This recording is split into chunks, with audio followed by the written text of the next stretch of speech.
ശ്രീകൃഷ്ണപുരം ഗ്രാമപഞ്ചായത്ത് പരിധിയിൽ ഡെങ്കിപ്പനി പ്രതിരോധ പ്രവർത്തനങ്ങൾ ഊർജിതമാക്കി. ഗ്രാമപഞ്ചായത്തിന്റെയും കുടുംബാരോഗ്യ കേന്ദ്രത്തിന്റെയും സംയുക്താഭിമുഖ്യത്തിൽ ഡെങ്കിപ്പനി പ്രതിരോധ പ്രവർത്തനങ്ങൾ ഊർജിതമാക്കി. സമീപ പഞ്ചായത്തിൽ ഡെങ്കിപ്പനി മരണം റിപ്പോർട്ട് ചെയ്ത സാഹചര്യത്തിൽ ഗ്രാമപഞ്ചായത്ത് പ്രസിഡന്റ് പി അരവിന്ദാക്ഷന്റെ അധ്യക്ഷതയിൽ അടിയന്തര യോഗം ചേർന്നു. കൂടുതൽ കേസുകൾ കാണപ്പെടുന്ന സ്ഥലങ്ങളിൽ ജനങ്ങളുടെ ഭീതി ഒഴിവാക്കുന്നതിനും ജാഗ്രതയോടെയുള്ള പ്രവർത്തനങ്ങൾ ഏകോപിപ്പിച്ച് നടത്തുന്നതിനും തീരുമാനിച്ചു. ബലമ്പിലിമംഗലം ALP സ്കൂളിൽ വെച്ച് ആരോഗ്യ വിദ്യാഭ്യാസ സ്ഥിരം സമിതി ചെയർമാൻ VC ഉണ്ണികൃഷ്ണന്റെ അധ്യക്ഷതയിൽ ആരോഗ്യ ജാഗ്രതാ സമിതി ചേർന്നു. Junior health inspector MN Gopalakrishnan നിലവിലെ സാഹചര്യം വിശദീകരിച്ചു. ഡെങ്കിപ്പനി മൂലമാണ് എന്ന് ഉറപ്പിച്ച ഒരു സാഹചര്യത്തിൽ നമ്മൾ അതീവ ജാഗ്രത പുലർത്തേണ്ടിയിരിക്കുന്നു. നമുക്ക് വലിയൊരു ഭീതിയൊന്നും ഇല്ലെങ്കിലും ജാഗ്രതയിൽ ഒട്ടും തന്നെ പുറകോട്ട് പോകാൻ പാടില്ല എന്ന ഒരു കാര്യത്തിലാണ് നമ്മളിപ്പോൾ നിൽക്കുന്നത്. കാരണം എന്താണെന്ന് വെച്ചാൽ നമ്മുടെ അടുത്ത് തന്നെയാണ് ഈ ആറ്റാശ്ശേരി എന്ന് പറഞ്ഞ പ്രദേശം. അവിടെ ഏകദേശം 60ഓളം പേർക്ക് ഡെങ്കിപ്പനി പോസിറ്റീവ്, ഡെങ്കി കാർഡ് ടെസ്റ്റ് പോസിറ്റീവായ ഒരു സ്ഥിതി ഉള്ളതിനാലും ഇതൊരു കൊതുകുജന്യ രോഗമായതിനാലും കൊതുകുകൾ എവിടെ വേണമെങ്കിലും പറന്ന് എത്താനുള്ള ഒരു സാഹചര്യം ഉണ്ട്. ആ സമയത്താണ് നമുക്ക് ഇന്നലെയും മിനിഞ്ഞാന്നുമായി നമ്മുടെ ഈ പ്രദേശത്ത് 2 പേർക്ക് കാർഡ് ടെസ്റ്റിലൂടെ ഡെങ്കി പോസിറ്റീവ് ആയി നമുക്ക് ഒരു വിവരം ലഭിച്ചത്. അപ്പോൾ അതിൻ്റെ അടിസ്ഥാനത്തിലാണ് നമ്മൾ ഇനി ചെയ്യേണ്ട പ്രവർത്തനങ്ങൾ. ഇതിനു മുമ്പ് നമ്മളിവിടെ മീറ്റിംഗ് കൂടിയിട്ടുണ്ട്, കുറേയൊക്കെ പ്രതിരോധ പ്രവർത്തനങ്ങൾ ചെയ്തിട്ടുണ്ട്. പക്ഷേ എങ്കിലും ഇനി എല്ലാ വീടുകളും കയറി ഇറങ്ങിക്കൊണ്ട് നമുക്ക് ചെയ്യേണ്ടുന്ന കാര്യങ്ങൾ ഇനിയും ബാക്കി നിൽക്കുന്നുണ്ട് എന്നാണ് ഇത്തരം കേസുകൾ റിപ്പോർട്ട് ചെയ്യുമ്പോൾ നമ്മൾ മനസ്സിലാക്കേണ്ടത്. ഈ 2 കേസുകളും വലിയ കോംപ്ലിക്കേഷനിലേക്കൊന്നും എത്തിയിട്ടില്ല. വളരെ ചുരുങ്ങിയ രീതിയിൽ പ്ലാറ്റ്ലെറ്റ് കൗണ്ട് കുറഞ്ഞിട്ടുണ്ട് എന്ന് മാത്രമേ ഉള്ളൂ. ഒരു കേസ് 2 ദിവസം അഡ്മിറ്റ് ആയിട്ടുണ്ട്. മറ്റ് കേസ് വെറുതെ OPയിൽ കാണിച്ച് ഡോക്ടറെ കാണിച്ച് വീട്ടിൽ തന്നെ റെസ്റ്റ് എടുക്കുന്നൊരു സ്ഥിതിയാണ് ഉണ്ടായത്. ഈ പനി സാധാരണത്തെ പനി പോലെ ഒരുപാട് കോംപ്ലിക്കേഷനൊന്നും ഉണ്ടാക്കുന്നില്ല. പക്ഷേ ഇതിൻ്റെ ഒരു സെക്കൻഡ് സ്റ്റേജ് അല്ലെങ്കിൽ തേർഡ് സ്റ്റേജൊക്കെ ആകുമ്പോൾ സാധാരണ ഡെങ്കിപ്പനി എന്നതിൽ നിന്നിട്ട് ഡെങ്കി ഹെമറേജ് അല്ലെങ്കിൽ ഡെങ്കി ഷോക്ക് സിൻഡ്രോം ഈ രീതിയിലൊക്കെ എത്തുന്ന സമയത്താണ് മരണം വരെ സംഭവിക്കുന്നത്. സാധാരണത്തെ പോലെ ഇതിനായിട്ടൊരു മരുന്ന് കണ്ടുപിടിച്ചിട്ടില്ല എന്ന് നമുക്കൊക്കെ അറിയാം. അപ്പോൾ നമ്മൾ ചെയ്യേണ്ടത് എന്താ വെച്ചാൽ ധാരാളം വെള്ളം കുടിക്കുക, എന്തെങ്കിലും ബുദ്ധിമുട്ടുകളുണ്ടെങ്കിൽ ആ ബുദ്ധിമുട്ടുകൾ അനുസരിച്ചുള്ള ചികിത്സ നടത്തുക, മാക്സിമം റെസ്റ്റ് എടുക്കുക. ഇതൊക്കെയാണ് നമ്മൾ ആശുപത്രിയിൽ പോയാലും നമ്മളെ കൊണ്ട് ചെയ്യിക്കുന്നത്. പിന്നെ കൂടാതെ ബ്ലഡിലെ പ്ലാറ്റ്ലെറ്റ് കൗണ്ട് കുറഞ്ഞിട്ടുണ്ടെങ്കിൽ ആ പ്ലാറ്റ്ലെറ്റ് കൗണ്ട് സ്ഥിരപ്പെടുത്തുന്നതിന് വേണ്ടി പ്ലാറ്റ്ലെറ്റ് നമ്മൾ ശരീരത്തിൽ ബ്ലഡ് രൂപത്തിൽ കയറ്റുന്ന ഒരു സംവിധാനമുണ്ട്. ഇങ്ങനെയൊക്കെയാണ് രോഗിയെ രക്ഷപ്പെടുത്തി എടുക്കുന്നത്. അപ്പോൾ ഇത് പകർന്നു വരുന്നത് എങ്ങനെയെന്ന് വെച്ചാൽ ഈ ഏഡിസ് ഈജിപ്റ്റി, ഈഡിസ് ആൽഫപിറ്റസ് എന്നൊക്കെ പറയുന്ന ഡെങ്കിപ്പനി പരത്തുന്ന ഏഡിസ് വർഗത്തിൽപ്പെട്ട കൊതുകുകൾ ആണ് ഈ ഡെങ്കിപ്പനി നമുക്ക് പരത്തുന്നത്. നമ്മുടെ വീടുകളിലൊക്കെ വളരെ ചെറിയ നമ്മൾ വളരെ ലാഘവത്തോട് കാണുന്ന ചെറിയ പാത്രങ്ങളിൽ കെട്ടി നിൽക്കുന്ന വെള്ളത്തിലാണ് ഈ കൊതുക് മുട്ടയിട്ട് പെരുകുന്നത്. ഇഷ്ടംപോലെ സോഴ്സുകൾ നമ്മൾ വീടുകളിൽ പോയാൽ കാണാൻ കഴിയും. അലക്ഷ്യമായി വലിച്ചെറിയുന്ന ചെറിയ ചിരട്ടയായാലും ശരി, കുപ്പിയായാലും ശരി, ഒരു സ്പൂണായാലും ശരി, ഒരു ഡപ്പയുടെ അടപ്പായാലും ശരി, കുപ്പിയുടെ മൂടിയാലും ശരി, ഇത്തരം സാധനങ്ങളിലൊക്കെ തെളിഞ്ഞു നിൽക്കുന്ന വെള്ളത്തിലാണ് ഇത് മുട്ടയിട്ട് പെരുകുന്നത്. ഏകദേശം ഒരാഴ്ച കാലം കൊണ്ട് ഒരു കൊതുക് മുട്ടയിട്ട് അതൊരു കൊതുകായി വളരുന്ന ഒരു സമയമാണ് ഒരാഴ്ച.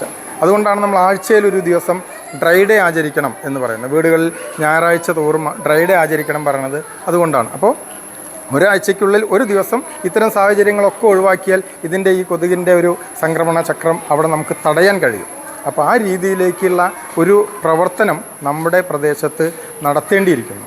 ഈ പ്രദേശത്ത് എന്തായാലും നമുക്ക് ഈ പ്രദേശത്ത് ഈ ഇൻഫെക്റ്റഡ് ആയിട്ടുള്ള അഡൾട്ട് മൊസ്കിറ്റോ ഉണ്ട് എന്നുറപ്പാണ്. കാരണം 2-3 കേസുകൾ ഇവിടെ വന്നതും ഇവിടെ തന്നെയാണ്. അപ്പോൾ നമുക്ക് 2 തരത്തിൽ ഇതിനെ നേരിടേണ്ടതുണ്ട്. ഒന്ന് അഡൾട്ട് മൊസ്കിറ്റോ, അതിനെ നശിപ്പിക്കുന്ന തരത്തിലുള്ള ഇടപെടലുകൾ. അതിന് നമുക്ക് ഫോഗിങ് ആവാം. അതുപോലെ നേരത്തെ ആയുർവേദ ഡോക്ടർ കുറച്ച് പുകയ്ക്കാനുള്ള സാധനങ്ങൾ, അതിൻ്റെ പേര് ഓർമ്മയില്ല, അത് വീടുകളിൽ എത്തിക്കാമെന്ന് പറഞ്ഞിട്ടുണ്ട്. അപ്പോൾ അത് പുകച്ചിട്ടുണ്ടെങ്കിൽ ആ വീടിൽ കൊതു വരാതിരിക്കും. ആ രീതിയിലേക്ക് ചെയ്യാം. അതുപോലെ ഏതെങ്കിലും ഒരു കേസ് വന്നു കഴിഞ്ഞാൽ അവരെ നമുക്ക് എന്ത് ചെയ്യണം, ഒരു നെറ്റ് കൊതുക് വലയുടെ ഉള്ളിൽ കടത്തുന്ന രീതിയിലേക്കുള്ള സംവിധാനങ്ങൾ കൊതുകിൽ നിന്ന് രക്ഷപ്പെടാൻ വേണ്ടി നമുക്ക് ചെയ്യണം. ഒപ്പം തന്നെ നേരത്തെ ഈ പറഞ്ഞ കൊതുകിൻ്റെ ഉറവിടങ്ങൾ കണ്ടെത്തി എല്ലാ വീടുകളിലും നമ്മൾ ഒരു പ്രഹസനം എന്ന രീതിയിൽ ചെന്ന് ഇത് ചെയ്യണമെന്ന് പറയുകയല്ല ഇനി ചെയ്യേണ്ടത്. ആ വീട്ടിൽ ചെന്ന് അവരെ കൂട്ടി 5 മിനിറ്റോ 10 മിനിറ്റോ എത്ര സമയമെടുത്താലും ശരി ആ വീട്ടിലെ ഇത്തരത്തിലുള്ള എല്ലാ സാഹചര്യങ്ങളും എവിടെയാണോ വെള്ളം കെട്ടി നിൽക്കുന്നത് അതിൽ കണ്ടിട്ടുള്ള കൂത്താടികളെ അവർക്ക് കാണിച്ചു കൊടുക്കുന്നു. ഇതെല്ലാം നശിപ്പിച്ച് അതിന് ശേഷം വേണം നമ്മളവിടുന്ന് പോരാൻ.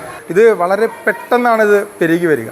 ഒരു 2 ആൾക്കുണ്ടാവും, അത് കഴിയുമ്പോഴേക്ക് കുറച്ച് ദിവസം കഴിയുമ്പോഴേക്ക് 10 ആൾക്കാവും, 10, 20, 40 ഇങ്ങനെ മൾട്ടിപ്പിൾ ചെയ്തിട്ടാണ് കേസുകളുടെ എണ്ണം കൂടി വരുന്നത്. അപ്പോൾ ഇതിന് തടയിടുക എന്നുള്ളത് ഈ ഒരൊറ്റ കാര്യം നമുക്ക് ചെയ്യാനുള്ളൂ. അപ്പോൾ ഈ സോഴ്സ് റിഡക്ഷൻ ആക്ടിവിറ്റീസ് കൃത്യമായി എല്ലാ വീടുകളിലും സ്ക്വാഡ് തിരിച്ച് എങ്ങനെ നമുക്ക് ചെയ്യാൻ കഴിയും, അത് വിത്തിൻ 1 വീക്ക്, ഒരാഴ്ചയ്ക്കുള്ളിൽ ഒരു വീടിലും ഇത്തരത്തിലുള്ള കൊതുക് വളരുന്ന സാഹചര്യം ഇല്ല എന്ന് നമ്മൾ ഉറപ്പാക്കണം. ഇത് കൂടാതെ നമ്മൾ കേസ് വന്ന സ്ഥലങ്ങളിലൊക്കെ സ്പ്രേ ചെയ്യുന്നൊരു സംവിധാനമുണ്ട് വീടുകളിൽ. ആ വീടുകളിൽ സ്പ്രേ ചെയ്യുന്നത് മണ്ണെണ്ണ ഉപയോഗിച്ചാണ്. മണ്ണെണ്ണ കിട്ടാനില്ലാത്തൊരു സാധനമാണെന്ന് നമുക്കറിയാം. അതുകൊണ്ട് വീടുകളിലെ സ്പ്രേയും നമുക്ക് തൽക്കാലം മണ്ണെണ്ണ കിട്ടുന്നത് വരെ ചെയ്യാൻ കഴിയില്ല. പിന്നെ ഫോഗിങ് മെഷീൻ റെഡിയാക്കിക്കൊണ്ടിരിക്കുന്നുണ്ട്. ആ ഫോഗിങ് മെഷീൻ റെഡി ആയി കഴിഞ്ഞിട്ടുണ്ടെങ്കിൽ നമുക്ക് ഈ പ്രദേശത്തൊരു ഫോഗിങ് നടത്തേണ്ടതുണ്ട്. അങ്ങനെയാണ് ഈ അഡൽട്ട് മൊസ്കിറ്റോനെ നമുക്ക് ഇതാക്കാൻ കഴിയുള്ളൂ. അപ്പോൾ ആ രീതിയിലേക്കുള്ള ഒരു പ്രവർത്തനം നമുക്ക് ചെയ്യണം. കൂടാതെ ഏറ്റവും പ്രധാനം ഇതാണ്, നമ്മൾ ഇപ്പോൾ നിലവിൽ ഏത് വീടുകളിലാണോ ഇത്തരം ഉറവിടങ്ങളുള്ളത് അതൊക്കെ നശിപ്പിച്ച് കളയുക എന്നുള്ളതാണ്. ആ രീതിയിലേക്കുള്ള ഇടപെടലുകൾ നമ്മൾ മെമ്പർ വാർഡിൻ്റെ ഭാഗത്തുനിന്നും അതുപോലെ പൊതുപ്രവർത്തകരുടെ ഭാഗത്തുനിന്ന് മറ്റ് രാഷ്ട്രീയ പ്രതിനിധികളുടെ ഭാഗത്തുനിന്ന് ആരോഗ്യവകുപ്പിൻ്റെ ഭാഗത്തുനിന്നും ഒക്കെ ഈ പ്രദേശം കേന്ദ്രീകരിച്ചുകൊണ്ട് നമുക്ക് ഇപ്പോൾ കുറച്ച് ദിവസം വർക്ക് ചെയ്യണം എന്നുള്ളതാണ് ആമുഖമായിട്ട് പറയാനുള്ളത്. പിന്നെ നമുക്ക് വന്ന കേസ് എന്ന് പറഞ്ഞാൽ ആകെ വളരെ ഭീതിയില്ല. ഞാൻ ആദ്യം പറയാൻ കാരണം 5 കേസേ നമ്മൾ വന്നിട്ടുള്ളൂ ഈ മാസം. 5 കേസാണെങ്കിലും നമ്മളതൊരു വളരെ ഗൗരവത്തോടു കൂടി എടുത്തിട്ടില്ലെങ്കിൽ ഇത് വേണമെങ്കിൽ 5, 15, 50 ആവാനുള്ള സാധ്യതയുണ്ട്. ആ കേസ് കണ്ട ഉടനെ നമ്മൾ അഡ്രസ്സ് കിട്ടിയാൽ അപ്പം തന്നെ അവിടെ പോയി അവിടെ ചെയ്യേണ്ട കാര്യങ്ങൾ അവരോട് പറഞ്ഞു കൊടുക്കാറുണ്ട്, ആശുപത്രിയുമായിട്ട് ബന്ധപ്പെടാറുണ്ട്. ഇപ്പോൾ നമുക്ക് ഇവിടെ കിട്ടുന്ന കേസുകൾ, ഇവിടുത്തെ കേസുകൾ മാത്രമല്ല നമുക്ക് കിട്ടുന്നത്. നമുക്കൊരു IDSP ഒരു പ്ലാറ്റ്ഫോമുണ്ട്. ആ പ്ലാറ്റ്ഫോമിൽ ഏത് ആശുപത്രിയിൽ പോയിട്ടുണ്ടെങ്കിൽ, ഇപ്പോൾ മൗലാനയിൽ ഒരാൾ പോയിട്ടുണ്ടെങ്കിലും അവർ ഇവിടുത്തെ അഡ്രസ്സ് കൊടുത്തു കഴിഞ്ഞാൽ നേരെ അത് ജില്ലയിലേക്ക് വരും. ജില്ലയിൽ നമുക്ക് ആ അഡ്രസ്സ് കിട്ടും. അതാണ് പലപ്പോഴും ഇവിടെയുള്ള ആൾക്കാരെ അറിയുന്നതിന് മുമ്പേ ചിലപ്പോൾ നമ്മൾ അറിഞ്ഞിട്ട് ഇവരെയൊക്കെ അങ്ങോട്ട് വിളിക്കും, ഇന്ന ആളെവിടെയുള്ള ആളാണെന്ന് ചോദിക്കുന്നത്. അങ്ങനെയാണ്. അപ്പോൾ അതുപോലെ വള്ളുവനാട് ആശുപത്രി പോയിട്ടുണ്ടെങ്കിലും ശരി, മാങ്ങോട് പോയാലും ശരി, ഏത് ആശുപത്രി പോയാലും, ജില്ലാ ആശുപത്രി പോയാലും അവരവിടെ പേരും അഡ്രസ്സും കൊടുത്തിട്ടുണ്ടെങ്കിൽ ആ അഡ്രസ്സ് നേരെ നമുക്കൊരു എല്ലാ ദിവസവും CD ലൈൻ ലിസ്റ്റ് പറഞ്ഞിട്ടൊരു സാധനം വരും. അതിലുണ്ടാവും ഡെങ്കി ഉണ്ടാവും, മറ്റു ചിക്കൻ ബോക്സ് ഉണ്ടാവും, ഹെപ്പറ്റൈറ്റിസ് ഉണ്ടാവും, ഇതൊക്കെ വരും. അപ്പോൾ ഈ ഒരു സമയത്ത് നമ്മളതിങ്ങനെ നോക്കിക്കൊണ്ടിരിക്കുക. അപ്പോൾ അതിൻ്റെ അടിസ്ഥാനത്തിൽ കിട്ടിയ എല്ലാം നമ്മൾ പോയി നോക്കിയിട്ടുണ്ട്, അവർക്ക് വേണ്ട നിർദ്ദേശം കൊടുത്തിട്ടുണ്ട്. ആശുപത്രിയിൽ ചില റിപ്പോർട്ടുകളൊക്കെ നമുക്ക് ഇങ്ങോട്ട് അയച്ചു തരാൻ വേണ്ടി പറഞ്ഞ് ഡോക്ടറിനെ ആ റിപ്പോർട്ടുകൾ നോക്കി അവിടെ ചെയ്യേണ്ട കാര്യങ്ങളൊക്കെ പറഞ്ഞു കൊടുക്കാറുണ്ട്. ഡോക്ടേഴ്സ് തമ്മിൽ ഡിസ്കഷൻ നടക്കുന്നുണ്ട്. അതൊക്കെ നമ്മൾ ഈ ആരോഗ്യ വകുപ്പുമായി ബന്ധപ്പെട്ടുകൊണ്ട് നടക്കുന്ന കാര്യങ്ങൾ. Ward member Manikandan Palankuzhi, assistant secretary MM Narayanan, JPHN Faseena, പ്രധാനാധ്യാപിക M പവിത്രേശ്വരി, MLSP വിസ്മയ, ആശ, അംഗൻവാടി കുടുംബശ്രീ പ്രവർത്തകർ എന്നിവർ സംസാരിച്ചു. മലമ്പുരമംഗലം സ്കൂൾ പരിസരത്ത് കഴിഞ്ഞ ദിവസം ഡെങ്കിപ്പനി റിപ്പോർട്ട് ചെയ്ത സാഹചര്യത്തിൽ നടത്തേണ്ട പ്രതിരോധ പ്രവർത്തനങ്ങൾ, ശ്രദ്ധിക്കേണ്ട കാര്യങ്ങൾ, ഉറവിട നശീകരണ പ്രവർത്തനങ്ങളുടെ പ്രാധാന്യം, നിലവിലെ കേസുകൾ എന്നിവയെക്കുറിച്ച് ചർച്ച ചെയ്തു. പ്രദേശത്തെ മുഴുവൻ വീടുകളും ശുചീകരിക്കുന്നതിനും ഉറവിട നശീകരണ പ്രവർത്തനങ്ങൾ നടത്തുന്നതിനും സ്ക്വാഡുകൾ രൂപീകരിച്ചു.